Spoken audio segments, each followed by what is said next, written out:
একটু আরে হ্যাঁ অ্যাকচুয়ালি আয়েশা খাতুন নামে একজন লোক মহিলা আমাদের কাছে একটা অভিযোগ করেন যে গত 12 তারিখ ওনার ঘর থেকে কে বা কাহারা ঘরে ঢুকে স্বর্ণালঙ্কার চুরি করে নিয়ে গেছেন। সেইবার আমরা একটা অভিযোগ দায়ের উপরে আমরা কমপ্লেন এফআইআর শুরু করি এবং আমরা তদন্ত শুরু করি। তদন্ত করতে গিয়ে আমরা সন্দেহবশত সোহরাব এমডি সোহরাব এবং রাহুল গোলা নামে দুজনকে গ্রেপ্তার করি।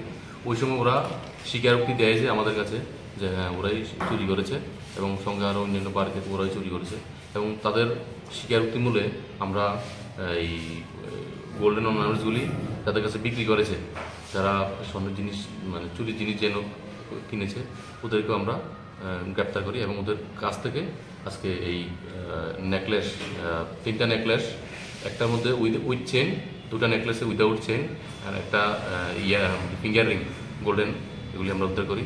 উদ্ধারকৃত গোল্ডেন অর্নামেন্টসগুলির বর্তমান বাজার মূল্য আনুমানিক 2.5 লক্ষ টাকা হবে।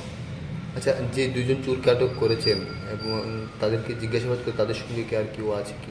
আমি টোটাল দুজন জিজ্ঞাসাবাদ করার পরে তাদের সঙ্গে আরও আছে, আমরা ভেরিফাই করছি এবং তাদের স্বীকারোক্তি মূলে আরও দুজনকে গ্রেপ্তার করি। মোট 4 জন আমরা গ্রেপ্তার করি এবং 3 জন পুলিশ রিমান্ডে ছিল, একজনকে ফ্রেশ অ্যারেস্ট। আজকে 4 জনকে আমরা মাননীয় আদালতে